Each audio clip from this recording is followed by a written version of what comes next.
terminando no verso 11.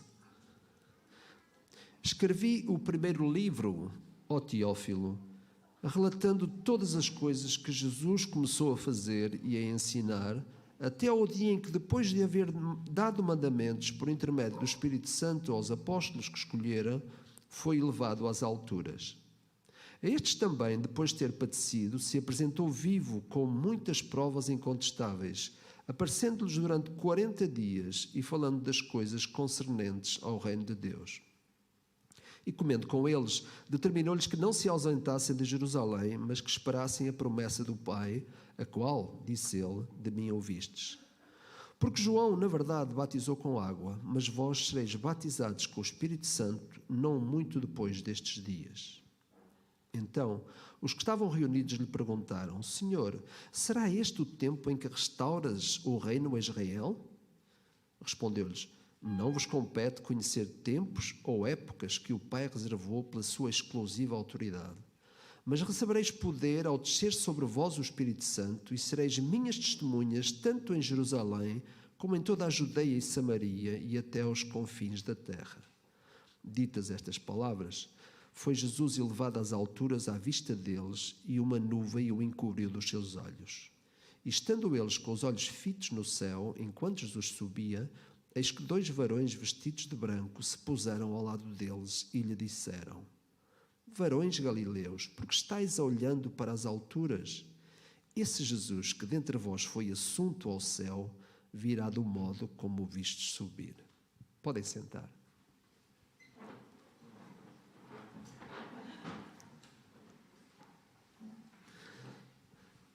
Temos aqui, para mim, uma descrição lindíssima que Lucas nos faz a respeito daqueles momentos únicos que aconteceram na história. O próximo tema que eu quero desenvolver com os irmãos tem a ver com aquilo que aparece na tela: missões ao virar da esquina. Eu não sei se no Brasil esta expressão ao virar da esquina é muito comum. É comum, ao virar da esquina? Faz sentido? É já ali, não é? É já ali, ok, então estamos sintonizados, não é? Então, é interessante, meus irmãos, porque conta-se uma certa história que, em certa altura, os soldados de Alexandre o Grande estavam a atacar os seus inimigos e um dos seus soldados teve medo e fugiu. Este soldado, mais tarde, foi preso, foi trazido à presença do grande conquistador Alexandre. Esse Herodes também foi um grande conquistador. O soldado, entretanto, com uma atitude meia temerosa, foi trazido à presença de Alexandre o Grande e Alexandre perguntou-lhe: Como é que tu te chamas? E ele, com a voz meia trêmula, disse: Alexandre. Alexandre o Grande repetiu: Como é que tu te chamas? E ele disse: Alexandre. Então Alexandre o Grande voltou-se para ele e disse: Olha, rapaz, tu ou mudas o teu nome ou mudas o teu caráter. De facto, meus irmãos, nós, discípulos de Cristo, fomos declarados testemunhas de Jesus. É um termo que a própria palavra nos aplica. Aliás, é o próprio Jesus que diz que nós somos as suas testemunhas. Nós somos conhecidos como cristãos, isto é, os de Cristo. Portanto, quando se fala em testemunhas de Jesus, está a falar de todos aqueles que, efetivamente, tendo depositado confiança na obra de Cristo pelo pecador, tendo convidado Jesus para ser o Salvador das suas vidas, tendo assumido querer caminhar com Jesus, sendo discípulos, fazendo o que Cristo faz, então nós somos considerados, neste caso, testemunhas do Senhor Jesus. É um termo que o próprio Jesus usa. E é interessante porque em Atos 1:8, se os irmãos repararem, em Atos 1:8, diz: Mas recebereis poder ao descer sobre vós o Espírito Santo e sereis minhas testemunhas, tanto em Jerusalém como em toda a Judeia e Samaria e até aos confins da terra. Nós vamos tratar esta questão nos próximos tempos, nos cultos dos próximos domingos, e eu acho muito interessante esta expressão, missões ao virar da esquina. O primeiro aspecto que eu quero ver com os irmãos está no capítulo 1, no verso 4. Jesus começa por dizer estas palavras: E comendo com eles, determinou-lhes que não se ausentassem de Jerusalém, mas que esperassem a promessa do Pai, a qual ele disse: de mim ouvistes. É interessante porque esta promessa que Jesus faz era a promessa da descida do Espírito Santo. Nós encontramos no verso 5, porque João, na verdade, batizou com água, mas vós sereis batizados com o Espírito Santo, não muito depois destes dias. É interessante que os evangélicos estão um tanto divididos em relação a este conceito do chamado batismo do Espírito Santo. Aliás, é muito curioso, acho eu, que, sendo o Espírito Santo aquele que une os crentes, os cristãos, curiosamente no campo das ideias é o Espírito Santo que mais divide os evangélicos, o que eu acho uma tristeza, não é? Há muitos conceitos a respeito do Espírito Santo no campo das ideias, não é? No campo das doutrinas, onde realmente as pessoas não concordam, os evangélicos não concordam. Um deles é aqui esta questão relacionada com o chamado batismo no Espírito. Para nós, enquanto batistas, e somos uma igreja batista, nós cremos efetivamente que o batismo do Espírito acontece no momento da conversão do pecador. Aliás, não é só isso que acontece. Sabem que há 33 coisas que acontecem quando o pecador se converte, ao mesmo tempo. Se vocês quiserem essas 33 coisas, têm que ser sentados à mesa, porque aqui não dá, está bem? Então, desde já, faço-me convidado para quem quiser saber quais são as 33 coisas. Pode ser um café apenas, não é preciso uma refeição, está bem? Estou a brincar com vocês, mas é isso mesmo. Quando o pecador reconhece o seu pecado e deposita em Cristo a confiança para ser salvo, há 33 coisas que acontecem simultaneamente, e algumas dessas coisas vocês podem certamente enumerá-las já no vosso próprio pensamento, principalmente aqueles que têm algum conhecimento com a palavra de Deus.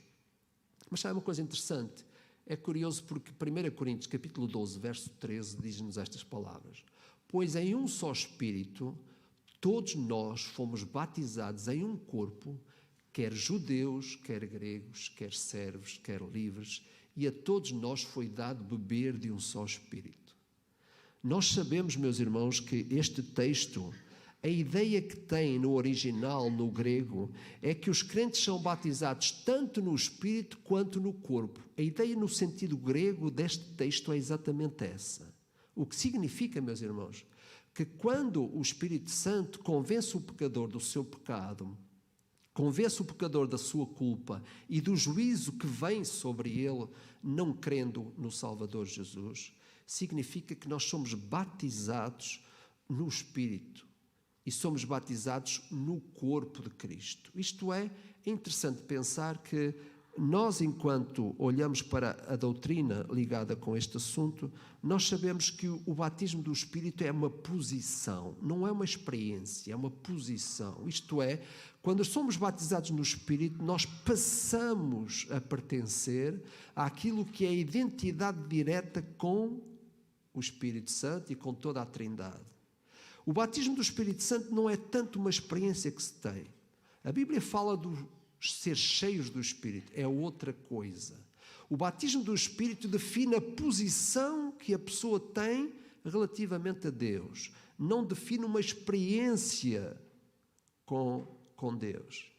Portanto, isto significa o quê? Significa que quando o Senhor está a falar aqui acerca do batismo do Espírito, está a identificar com aquelas pessoas que, reconhecendo a obra de Cristo pelo pecador, são batizados no Espírito, em simultâneo também pertencente à sua própria igreja. O que significa ainda que ter uma experiência resultante do Espírito Santo atuando na nossa própria vida, enchendo-nos, isso é outra coisa. Então, quando falamos do batismo do Espírito, estamos a falar da posição que o pecador assume perante Deus e não tanto uma experiência que o crente tem junto com Deus ou junto com o Espírito. Explicando isto melhor, meus irmãos, o verso 4 diz que a promessa que o Espírito Santo iria descer. O Espírito Santo iria inaugurar a sua ação na história humana. Nós sabemos que a história se divide naquilo que é a intervenção de Deus ao longo da sua história. Primeiro, Deus Pai está presente guiando uma nação, depois vem a obra do seu Filho Jesus e, em último, terceiro lugar, a obra do Espírito Santo. O Senhor Deus distribuiu a ação da Trindade pela história dos homens. E diz o texto que Jesus vai voltar para encerrar. Aquele que, na verdade, pagou a culpa pelo pecador, vem para restaurar tudo o que há para restaurar por causa do problema do nosso pecado. Então, meus irmãos, quando estamos aqui a falar, estamos a falar da descida do Espírito Santo. O Espírito Santo inaugura na terra a sua ação direta. Não estamos a falar do batismo do Espírito, no versículo 4. A descida do Espírito, aliás, tinha sido já profetizada de muitas formas. Joel, por exemplo, no capítulo 2, não vou ler estes textos, mas ele diz que até os velhos e as jovens profetizarão.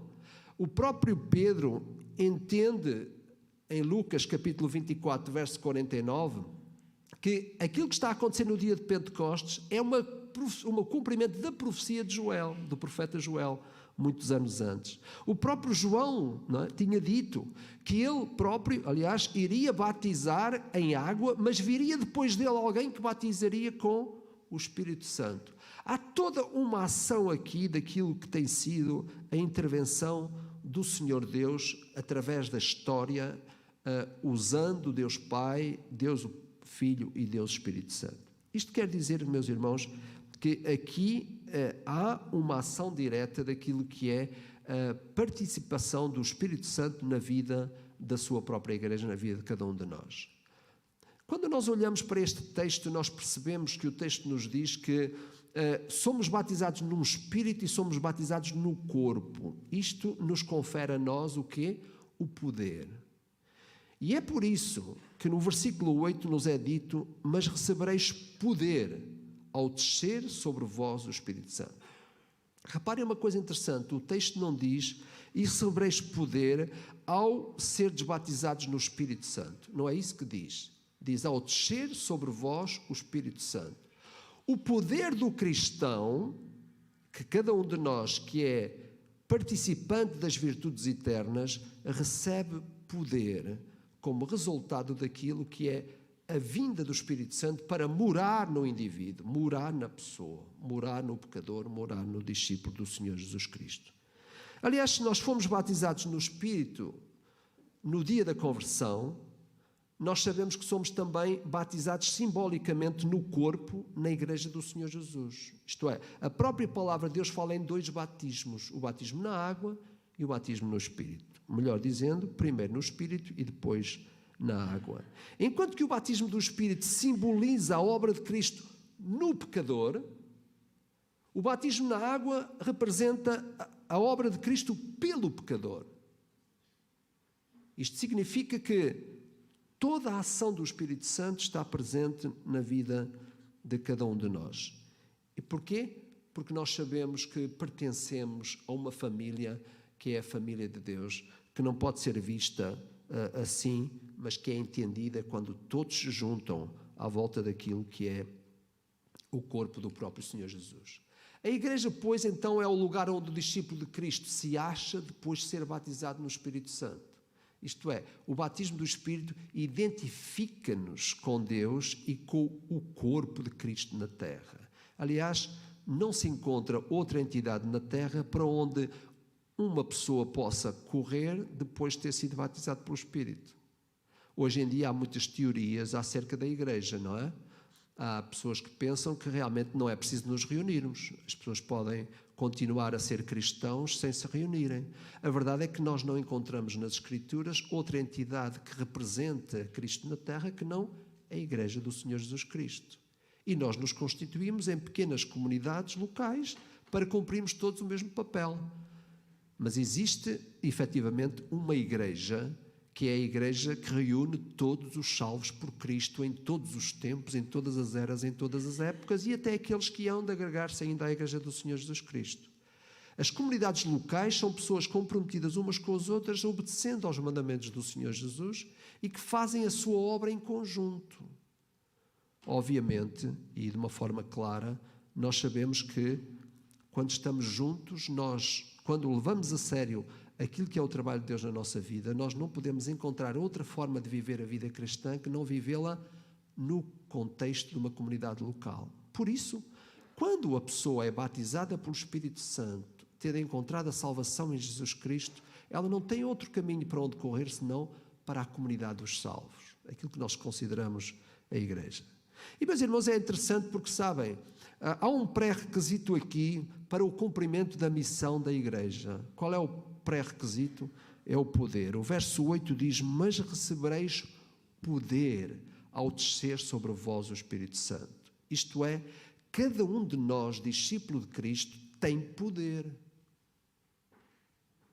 Porquê? Porque o Espírito Santo desceu sobre nós para nos batizar e para nos fazer parte da Igreja do Senhor Jesus Cristo. E isto é uma das coisas importantes para todos nós compreendermos, porque há pessoas que às vezes acham que não têm poder para ser testemunhas. Se Jesus nos identifica como testemunhas de Jesus, Ele próprio nos dá o poder para sermos o que Ele pede que sejamos. Faz todo o sentido. Eu não posso pedir uma coisa, uma tarefa a uma pessoa a qual eu não confio. A não ser que eu queira que o fracasso aconteça. E às vezes há pessoas mazinhas, não é? Que pedem tarefas difíceis a pessoas para o fracasso acontecer, para humilhar as pessoas. Não é isso que Deus faz connosco. Ele diz: vós sois as minhas testemunhas, e Ele confere-nos poder para sermos testemunhas. Por isso, não há ninguém que possa dizer: eu não tenho poder para ser testemunha de Jesus. Porque todos nós recebemos o poder. O texto é claro quanto a isso. Recebereis poder ao descer sobre vós o Espírito Santo. O próprio Pedro, mais tarde, no capítulo 4, verso 10, ele explica esse poder quando ele diz: servi uns aos outros conforme o dom que receberam. É interessante. Todos nós somos equipados com poder para sermos testemunhas. Eu estou a falar daqueles que efetivamente confiaram em Cristo e na obra de Cristo por si. O que significa, meus irmãos, que muitas vezes nós negamos ser habilitados para não servirmos. Mas o que é interessante é que o poder é inerente à missão. De acordo com Deus, o poder é inerente à missão. Se tu tens uma missão, recebes poder para ela. Deus nunca defrauda a pessoa. Deus nunca defrauda aquilo que é o que Ele espera do próprio ser que foi alcançado e salvo por Ele. Se Ele nos pede uma tarefa, Ele equipa-nos para ela. Tenho encontrado isto ao longo de 50 e poucos anos de vida cristã. Deus nunca me deixou descalço naquilo que Ele me pede. Sinto-me incapaz, preciso da ajuda dEle, preciso ser equipado por Ele, mas esse Deus que pede a tarefa não nos deixa pendurados. É o Deus que nos equipa, que nos dá poder para isso. Estamos num mundo difícil, vivemos momentos difíceis, mas a graça de Jesus não nos falta. Ainda que a tarefa seja pesada, o poder de Deus vem. Essa é uma segurança que nós encontramos, que o próprio Senhor Jesus, de facto, nos atribui. O terceiro aspecto que eu quero considerar aqui tem a ver com esta expressão: sereis minhas testemunhas. Olhem uma coisa curiosa que tenho descoberto. Atos capítulo 1, verso 8 é o eixo de todo o livro. Reparem outra vez o que é que diz Atos 1, 8. Mas recebereis poder ao descer sobre vós o Espírito Santo e sereis minhas testemunhas, reparem, em Jerusalém, como em toda a Judeia e Samaria e até aos confins da terra. E sabem uma coisa? O livro de Atos, curiosamente, está estruturado, orientado por Atos 1, 8. Se não vejam, olhando para a tela, o capítulo 1 a 7 está a falar da descrição daquilo que foi o testemunho das pessoas em Jerusalém. Quando olhamos para os capítulos 9, 8 e 9, até ao verso 31, tem uma descrição das testemunhas na Judeia e Samaria. E, curiosamente, no capítulo 9 em diante, até ao fim, tem a descrição das testemunhas de Jesus até aos confins da terra. Já tinham reparado nisto? Tão interessante. Atos 1, 8 é o eixo giratório, não é? Através do qual toda a ação da igreja primitiva se fundamenta. E Lucas é muito interessante, sendo ele um historiador, ele procura trazer para o texto este aspecto tão curioso. Ele está a dizer que o livro de Atos dos Apóstolos é um livro de pessoas como tu e eu, que foram utilizados por Deus para levar a mensagem ao mundo inteiro. E nós temos as pessoas que foram testemunhas em Jerusalém, temos as pessoas que foram testemunhas na Judeia e Samaria e as pessoas que foram testemunhas nos confins da terra. Que interessante. Isso significa que eu provavelmente já não cumpro o papel de ser testemunha em Jerusalém. Mas posso ser testemunha na minha Jerusalém. Há uma Jerusalém para cada um de nós. E nós falaremos mais sobre isto na próxima semana. Mas é interessante. Isto é, o plano de Deus na história se cumpre através da sua igreja e ela cumpre-se através das pessoas que são testemunhas de Jesus. Foi por isso que o próprio Senhor Jesus afirmou: vocês são as minhas testemunhas. E alguns deles a quem Jesus disse foram testemunhas em Jerusalém, outros foram na Judeia e Samaria, outros foram aos confins da terra. Interessante. Isso significa que se eu continuo a ser declarado como testemunha de Jesus, existe uma Jerusalém para mim, uma Judeia ou Samaria aos confins da terra. Eu não estou fora disso, nem tu nem eu. Se és um discípulo de Cristo assumido, se tu realmente sentes que és uma pessoa que foste comprada pelo sangue de Cristo, salvo pelos teus próprios pecados e pela culpa, tu és um discípulo de Cristo, então tu tens uma missão. Tu és uma testemunha de Jesus. E sabe uma coisa? Essa declaração vem do Senhor Jesus. Eu não preciso dizer a nenhum de vocês aqui, mesmo enquanto pastor, com a autoridade que me conferem, dizer que vocês são testemunhas de Jesus. Não, vocês já sabem, foi Jesus que declarou isso, não fui eu. Ele diz-me o mesmo a mim. Todos nós somos testemunhas de Cristo. Então essa é uma realidade da qual eu não posso fugir. Eu só tenho que tentar perceber onde é que está o âmbito da minha ação enquanto testemunha. E é interessante porque o próprio texto explica porque é que eles são testemunhas. Se repararem, de que coisas é que os discípulos eram testemunhas? De que coisas é que tu és testemunha hoje? Que Cristo padeceu, Ele morreu por ti, morreu por mim, Cristo ressuscitou dentre os mortos, ressuscitou por tua causa e por minha causa, e em seu nome se prega o arrependimento para a remissão dos pecados em todas as nações. De que coisas é que nós somos testemunhas? É disto, é da obra de Cristo. Eu não sou testemunho de mim mesmo, eu sou testemunho de Cristo. Eu não posso falar da minha vida miserável, eu tenho que falar da vida exaltada de Cristo. Eu não posso falar dos meus pecados, eu tenho que falar dos pecados que Cristo redimiu. Eu não posso falar da miséria humana, eu tenho que falar da exaltação de Cristo, dando a vida pelo pecador. Eu sou testemunha não de mim próprio, sou testemunha de Cristo. Por isso é que a Bíblia diz que cada discípulo é uma testemunha. E eu não posso fugir disto. Se eu fui ganho pelos méritos de Cristo, se Ele salvou a minha alma, se Ele me concede a vida eterna, a mim que sou pecador, então há uma declaração a meu respeito. E essa declaração é essa. Cada discípulo é uma testemunha de Jesus. Uma declaração do próprio Mestre. Nós não precisamos de andar a dizer isso uns aos outros. Nem é isso que, no fundo, nos caracteriza, não é? Uns perante os outros. Nós somos caracterizados pelo Senhor a nosso próprio respeito. Teu, diz Jesus, tu és uma testemunha minha. Porquê? Porque tu podes partilhar daquilo que efetivamente tem sido o meu padecimento por ti. Tu podes testemunhar que realmente acreditas que eu ressuscitei e podes acreditar que a remissão dos pecados acontece por causa do arrependimento dos nossos próprios, dentro dos nossos próprios corações. Então, meus irmãos, não vale a pena nós andarmos a construir muitas coisas à volta de uma verdade que é sólida. E a verdade sólida é essa. É interessante que o Mestre um dia contou acerca, em Lucas capítulo 8, verso 4 ao verso 8, contou acerca da história da parábola do semeador, que os irmãos conhecem muito bem. Também é verdade que um dos salmistas, no Salmo 126, disse estas palavras: os que com lágrimas semeiam, com júbilo ceifarão. Quem anda andando e chorando enquanto semeia, voltará com júbilo, trazendo consigo os seus molhos.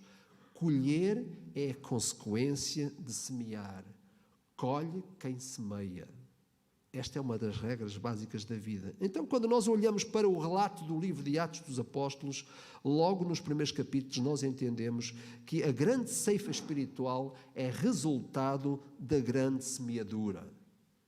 Interessante porque antes do Senhor Jesus chegar à Terra, ele enviou um profeta, o chamado profeta do Novo Testamento, que foi João Batista.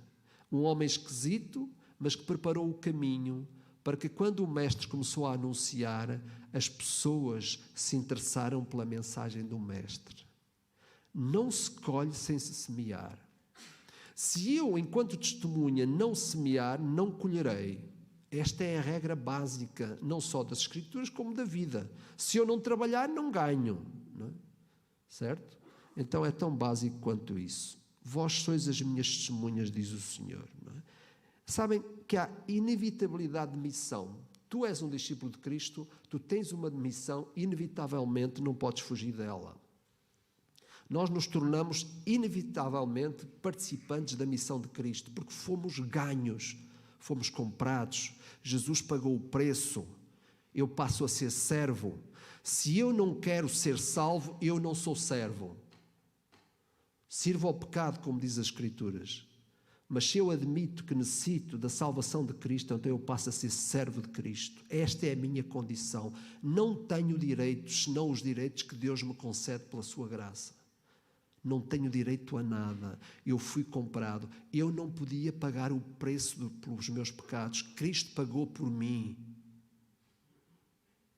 Eu não tenho direito algum. Os direitos foram comprados pelo Mestre. Foi Ele que deu a sua vida por mim. Ou tu aceitas essa verdade e tu encontras a salvação e a vida eterna, ou se não aceitas essa verdade, então tu estás livre para praticar o pecado e seres culpabilizado por Ele. Não alcançará a vida eterna, foi o que o Senhor Jesus disse. Quem em mim crê tem o Filho, quem em mim não crê não tem o Filho e não verá a vida. Então, meus irmãos, o Evangelho é simples de compreender. Nós é que o tornamos complicado ao aceitarmos as verdades do Evangelho. Eu sou testemunha, tu és testemunha. Não tens direito a nada. Cristo tem direito, porque Ele pagou o preço pela tua vida, pelo teu pecado. Estavas condenado e Ele tirou a culpa sobre ti e sobre mim. Esta é a nossa situação.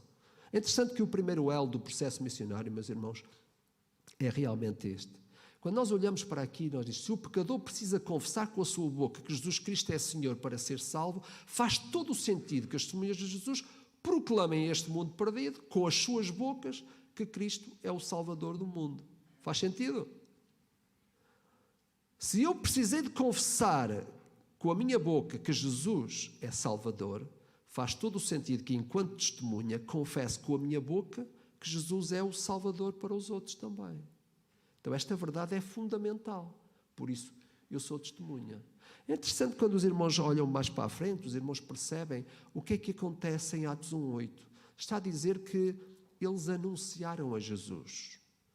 Em Jerusalém, Judeia, Samaria e confins da terra. Não há nada que fique de fora da necessidade de Jesus ser anunciado ao mundo inteiro. E nós vivemos dias hoje em que nós olhamos e percebemos porquê tanta maldade? Porquê tanta insensibilidade à vida humana? E todos nós estamos surpreendidos hoje. Como é que de repente aparece uma figura na história que se repete, por certo, e que se olha para as coisas com todas as opiniões, com todos os desejos, etc, etc. Sabe o que eu cheguei à conclusão nestas 2 últimas semanas? Cheguei à conclusão que eu tenho que ter cuidado, porque eu sou mesmo mau. Eu posso ser muito mau. Tu podes ser muito mau. O ser humano pode ser muito mau. Então esta semana eu tenho pensado, Theo, cuidado, olha bem para ti mesmo, porque tu tanto podes fazer o bem como podes fazer o mal. Isso nem existe em mim. Eu não quero. Paulo tinha o mesmo problema. Eu não quero, mas posso. E ao olhar para aquilo que está acontecendo no nosso mundo hoje, eu fico a pensar, poxa, como é que é possível que a maldade esteja tão instalada no coração humano? Por isso nós precisamos conhecer-nos a nós próprios, meus amigos. Não achar que somos todos bonzinhos porque não fazemos nada de grave. Não, existe um potencial enorme dentro de nós que, se nós não tivermos cuidado, nós podemos fazer muito mal. Por isso nós precisamos de Cristo. Nós precisamos do Senhor para moldar a nossa vida, para nos fazermos parecidos com Ele. Então é preciso anunciar a Jesus para que outros conheçam a boa nova maravilhosa que existe da salvação eterna. E sabe uma coisa? Nós precisamos falar menos da nossa igreja e mais do Senhor Jesus Cristo. Este tem sido às vezes os nossos problemas enquanto testemunhas que somos. Falamos muito da nossa igreja como se a nossa igreja fosse uma coisa perfeita, não é? Quando falamos de igreja, estamos a falar da comunidade onde estamos inseridos. Nós precisamos de falar mais de Jesus e menos da nossa igreja. A nossa igreja não salva ninguém, Jesus salva. Aliás, reparem o que é que o Senhor Jesus disse: vós sereis as minhas testemunhas. Somos testemunhas de Cristo, do que Ele fez, do seu amor por nós, da sua graça. Não somos testemunhas da nossa igreja. A nossa igreja pode ser um veículo para aproximar as pessoas do Senhor, mas é Jesus que necessita ser conhecido pelo povo que está à nossa volta, pelas pessoas.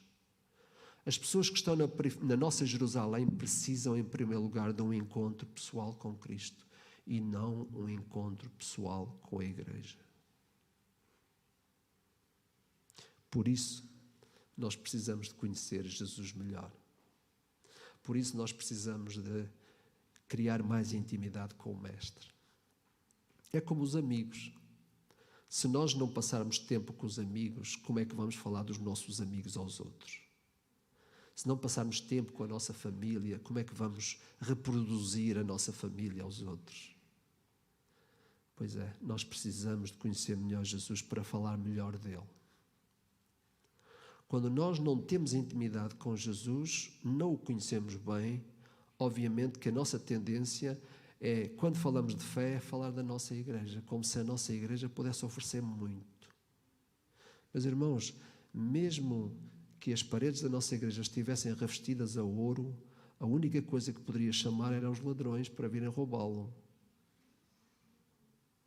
Nós precisamos de apresentar Cristo, anunciar Jesus, tal como nós o conhecemos.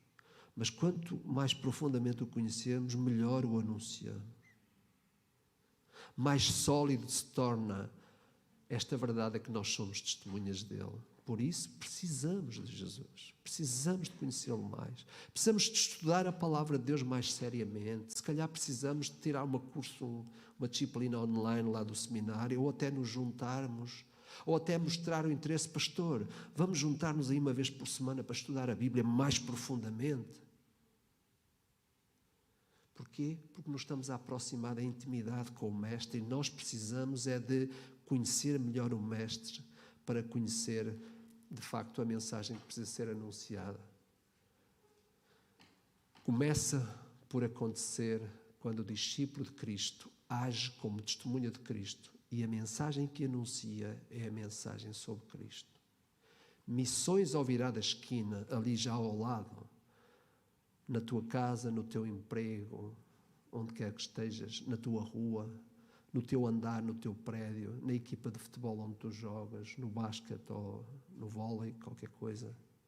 Nunca te esqueças que ela começa quando os discípulos de Cristo agem como testemunhas de Cristo e anunciam a mensagem de Cristo.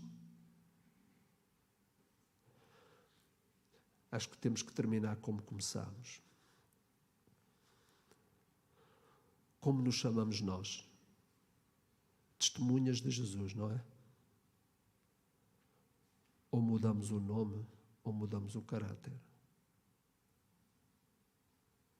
Como não podemos mudar o nome, porque somos testemunhas de Cristo, declaradas por Cristo, então mudamos o caráter. Mudemos a nossa forma de estar no mundo, a nossa maneira de anunciar Cristo aos outros. Anunciando a Cristo e a mensagem que Cristo nos trouxe. Pai nosso que estás nos céus, obrigado por o tempo que passamos juntos. A tua palavra, Senhor, é incrível. Ela não nos deixa vazios, Senhor. Tu próprio olhaste para nós e achaste que nós devíamos ser salvos por causa da nossa culpa e do nosso castigo. E nos salvaste. e declaraste que todos nós, salvos por Cristo, éramos as tuas testemunhas. Que coisa incrível tu fizeste, Senhor. Eu te peço, meu Deus, que cada um de nós, olhando para este tempo que vivemos, nos aproximemos mais de quem Cristo é e o anunciemos como Ele é. O Deus suficiente que salva qualquer pecador. O Deus que deu a sua vida, não importa por quem, não importa a condição em que a pessoa está, Jesus salva qualquer um, porque Ele é o único, Ele é o caminho, Ele é a verdade, Ele é a vida. É o único caminho, é a única verdade, é a única vida. Pai, mexe os nossos corações e move-nos a sermos as tuas testemunhas. É o que eu te peço em nome de Jesus. Amém. Amém.